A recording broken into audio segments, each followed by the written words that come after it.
più tra i farfalloni amoroso, notte e giorno di torno girano, delle belle turbando al riposo.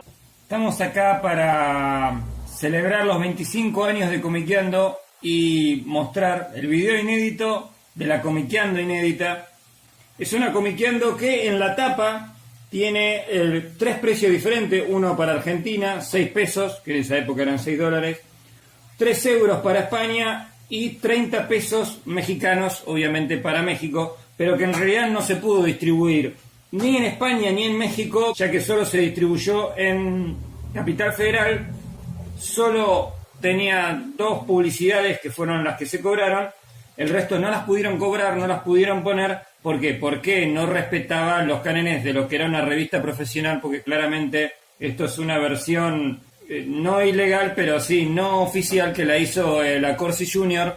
Entonces dijo, aprovecho y hago una versión fotocopiada de la última Comiqueando, que a pesar de tener una pésima calidad de papel y de ser lo más parecido a estar preso, porque si uno la toca se quedan las huellas digitales en la tinta, sigue siendo un número muy interesante, que además cierra la mejor etapa de toda la historia de Comiqueando, que fue desde el número 29, cuando empieza a tener lomito, hasta este número tristemente hecho en fotocopia, sin retocar ni nada, con todas las notas al pie que había que corregir y que nunca se corrigieron. Pero bueno, nota de tapa, tapa flip, la primer tapa, Frodo con su espadita, porque se estrenaba El Señor de los Anillos, que en Argentina se estrenó en enero, porque en diciembre del 2001 había unos cuantos problemas, sobre todo un presidente fugitivo y todas esas cosas. Y bueno, se estrena. Acá está la despedida que hace el señor Diego Accorsi, porque el Accorsi mayor, cuando renunció, se fue y no se despidió. El editorial, donde prácticamente se anunciaba que por cuestiones económicas la Comiqueando iba a pasar a tener el formato de la láser, pero en blanco y negro y con lomito. La ilustración de Fernando León González para editorial, con Sabretooth y Mystique, 2 mutantes maquiavélicos que en esa época eran muy famosos porque recién se había estrenado la primera película de X-Men y todo eso.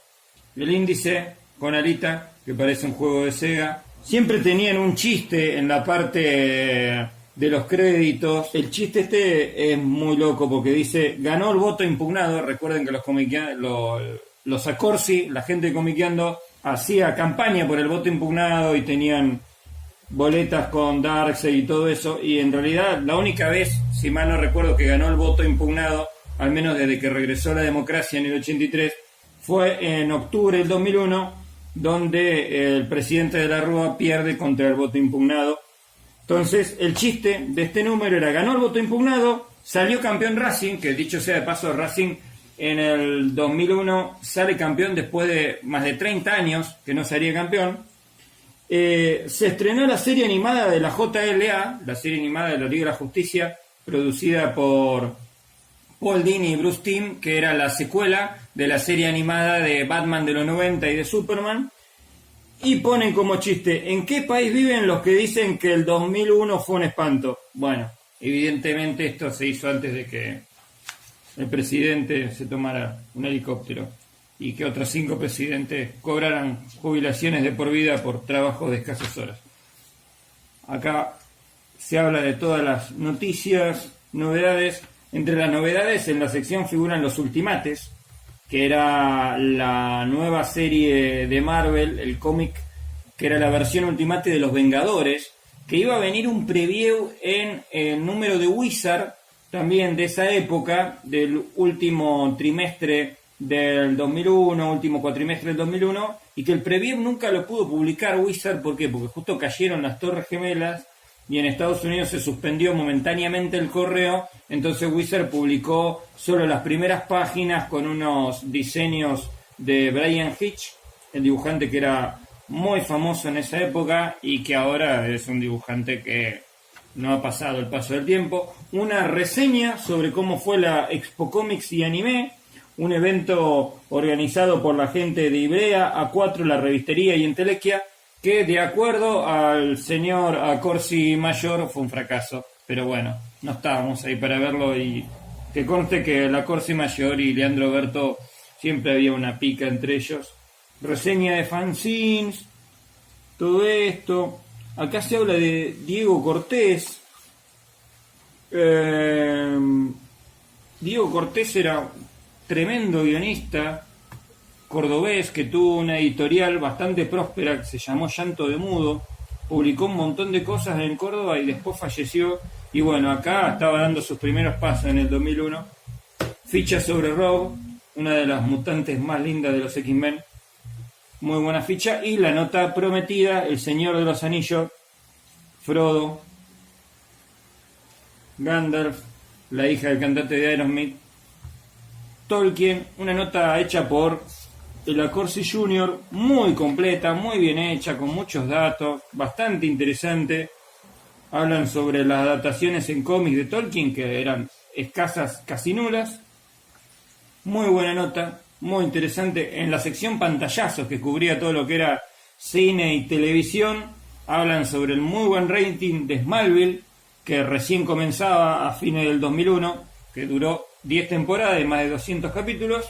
Nota sobre Alita, Ángel de Combate, hecha por el estudio Nuez, que para esa época me parece que ya se había exiliado Mariela Carril porque gozaba de las mieles de la fama en Magic Kids. Alita, que casi 20 años después tuvo su película producida por James Cameron. Ficha de Mighty Man, el personaje de Eric Larsen de la serie Savage Dragon.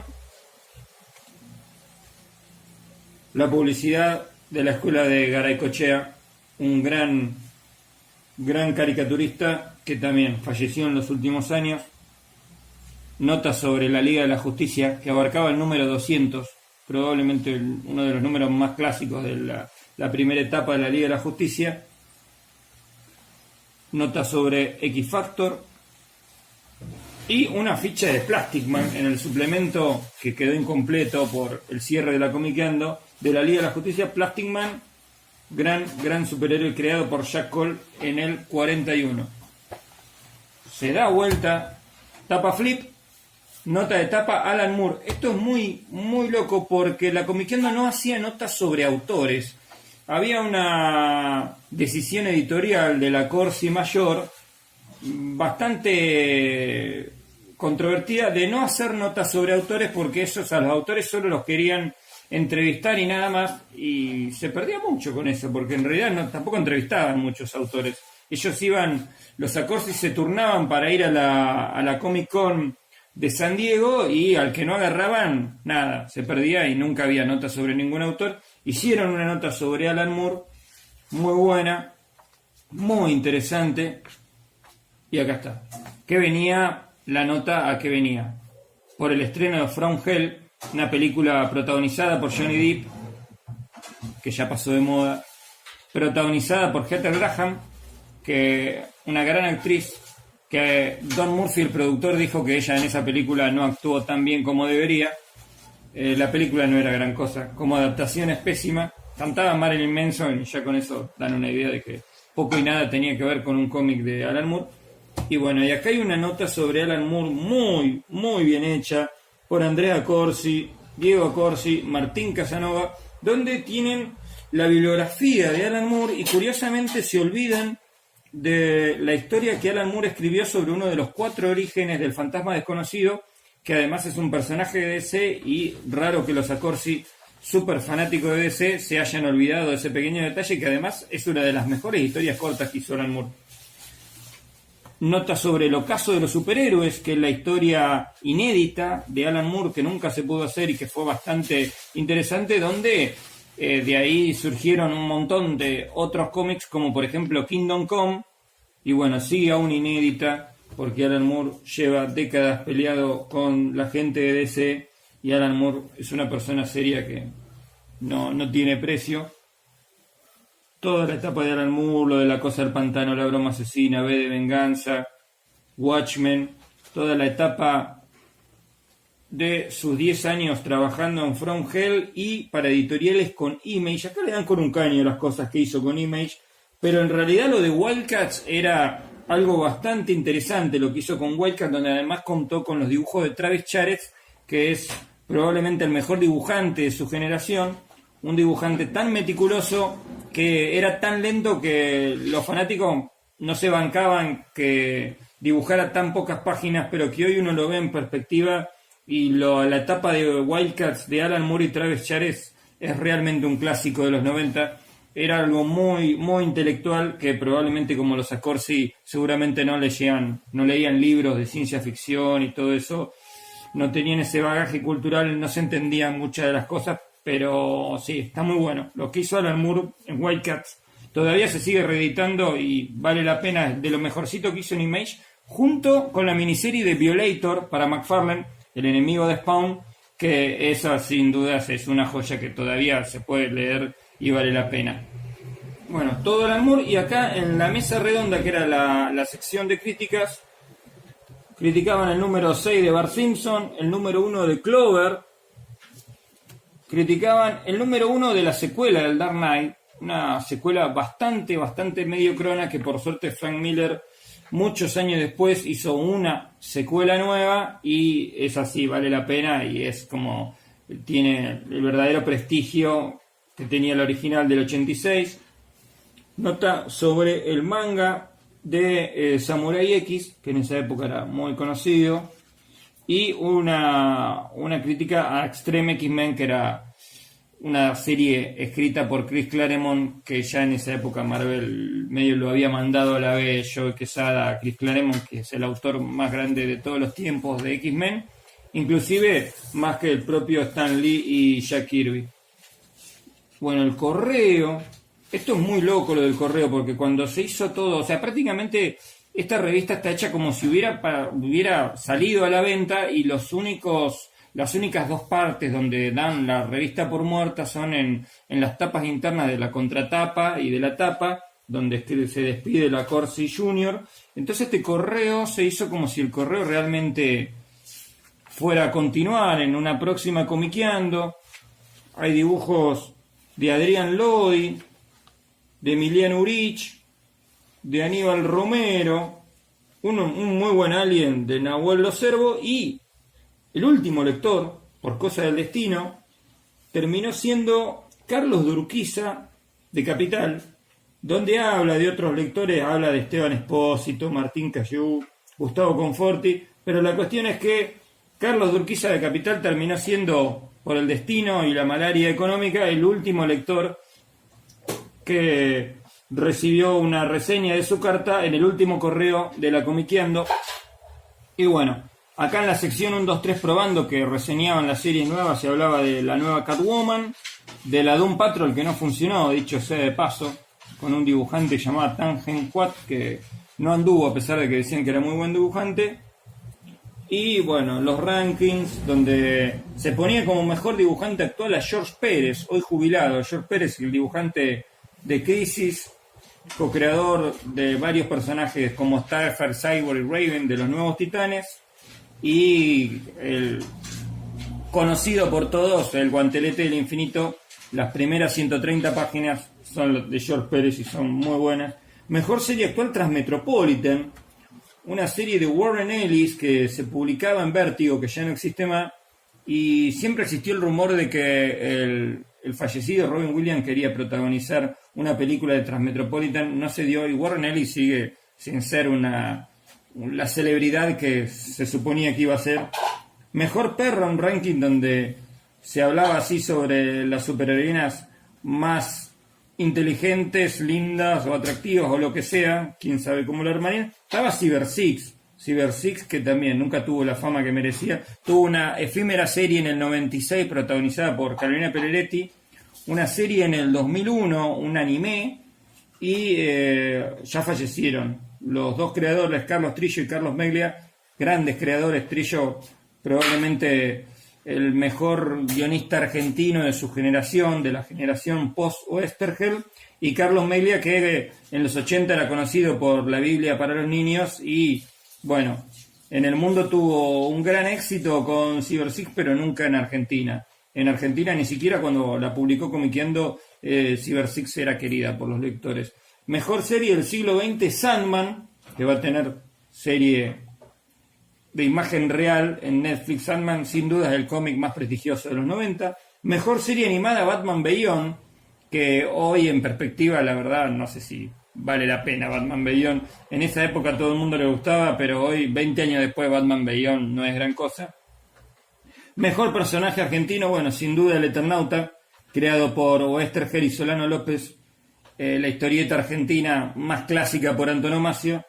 Mejor dibujante del siglo XX, bueno, Jack Kirby. Si que había alguna duda, el hombre que co-creó casi todos los personajes de Marvel y gran parte de varios de los mejores personajes de DC, toda la parte de Darkseid y todo eso. Y bueno, y algo muy loco en el ranking elaborado por los lectores, donde se habla de mejor guionista actual y mejor guionista del siglo XX, y quién era tanto en 1999 como en el siglo XX el líder de esos dos rankings, el mismo autor, sin duda Alan Moore, que en el 99 había comenzado con lo que era todo lo que es Prometea, y bueno, acá ya en el 2002 seguía siendo el mejor guionista actual, el mejor guionista del siglo XX. Muy grosso lo de Alan Moore.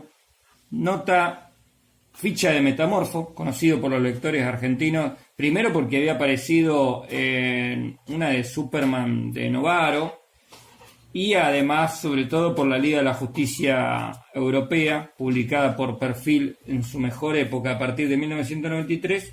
Y acá las últimas preguntas que se le hacían al oráculo, donde contestaban. Muy lindo todo. Gran número.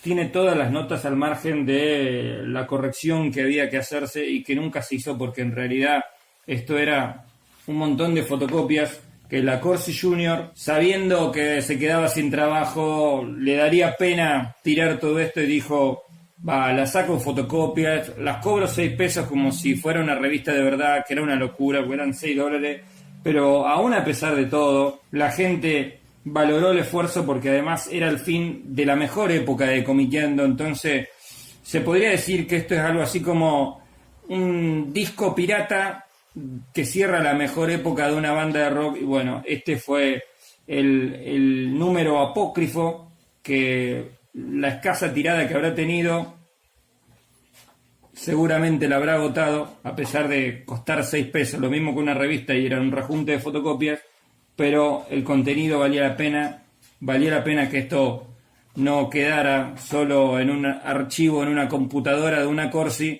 Y bueno, se ve que a ellos no les habrá gustado o algo, porque no lo reseñaron para los 25 años, pero en los 25 años de Comiqueando este número merece ser reseñado, y esta ha sido su reseña.